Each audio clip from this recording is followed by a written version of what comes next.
Chapter 16. I heard you were in Venice.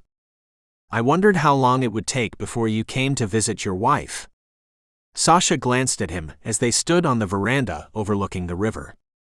Over there is the Bridge of Sighs. Do you remember when you brought me here, Jovani? You said that you would love me until the world ends. He turned to look at her, remembering those days. She was as beautiful and as young as she appeared now. It was there he seduced her, and it was in Venice that he made love to her. And it was there that she convinced him that he had to kill the vampire that sought her hand in marriage.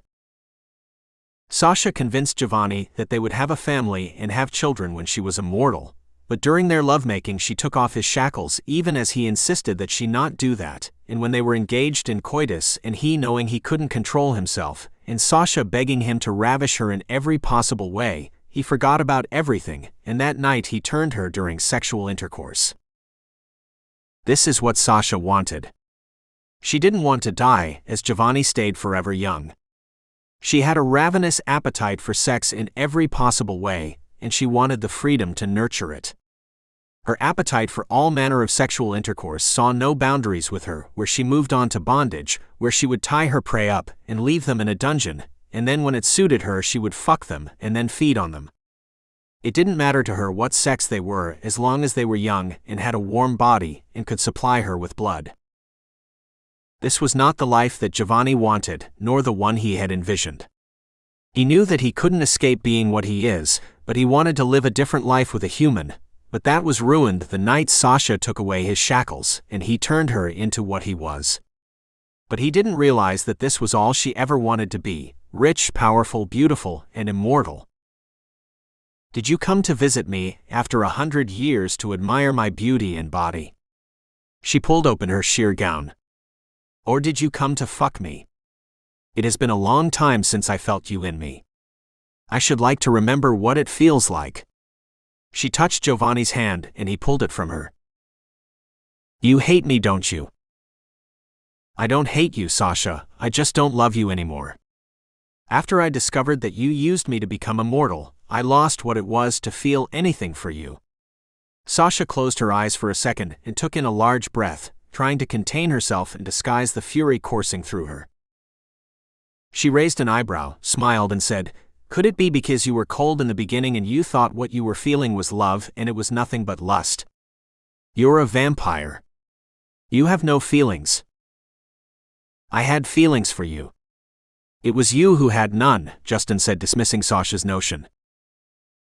Then how could you readily kill? He stopped her by raising his hand. I killed to sleep with you. I killed to be with you. I killed because I thought the old vampire would change you, and you let me think that you didn't want to be changed. You fooled me. It's easy to be fooled when you're in love. No one can fool you, Jovani. You're what you are. If you were fooled, it was because you wanted that. You wanted to make love to me freely, without the shackles binding you to the bed. You are what you are, a sexual animal who enjoys fucking and sucking warm blood. But you don't have warm blood for me to suck. And if that's so, then you are of no use to me anymore. Why would I waste my time with you? Jovani said. I can find some for you, and you can be with me as you have before. You can torture me, bleed me and fuck me the way you enjoyed. That's not something I enjoy anymore. It took being away from you to realize that I don't have to be that heartless and cruel. I want to love a woman. I want to have children with a woman. I need to feel that. I'm not like you, Sasha. I don't need to inflict pain to feel alive. But you're not alive. She glanced at Jovani, and his face changed to a hardness and coldness she hadn't seen before. You can have all of Europe. I will not trespass on or usurp anything that I give you, he said. I have all of Europe. You haven't been here in ages. What have you been doing? I hear you have a human woman you're pursuing. Does she know what you are? How do you know that? Sasha walked back into the spacious room and lay on the bed. She placed her hand over it. Of all the things I missed, it was sleeping with you. Soon the sun will rise and I have to go to my chambers. When I was a human, I would lie awake at night and wait for you. You would visit me at night. I begged you to take me and take some of my blood, but you wouldn't. Until that night. I remember. I don't want to be reminded of this, and I don't have time to waste with you and those horrible memories you insist on bringing up. Just one time. Sleep with me before you leave me. She lay across the bed naked with her breasts full and hard. Her body pale and cold. Jovani walked close to the four-poster bed and looked down at her. I have to go. There are things I have to tend to. And he walked to the terrace, looked back at Sasha, and with the wind he disappeared. As soon as Jovani vanished, Sasha called for one of her vampire lovers. Prepare the boat and plane. I need to be in New York. I haven't heard from Taisia. The vampire bent his head as he watched her body in hopes she summoned him for sex. Sasha arrived in Manhattan in a private jet. With all of Jovani's wealth, he could afford to be generous, but Sasha took what she thought was rightfully hers. Sasha strode into Tasia's apartment without notice. As Taisia sat relaxing, waiting to hear from her male witch who hadn't been around for 2 days, she didn't worry. She thought he had been on a hunt and would bring back something for her beauty potions. Looking in the mirror, she slanted her head to the side and pulled at her breasts, and then glanced at her face. Noting needed maintenance yet, she thought. As she turned to get her phone and check on her mage, she screamed. What are you doing here? Sasha strolled up to face Taisia. Her hands on both hips. I come and go as I please. This is my house. I bought it and gave it to you. I allowed you stay in it to keep your eyes on Jovani. Or have you forgotten? Has the long years taken away your memory? Are you just a pretty face?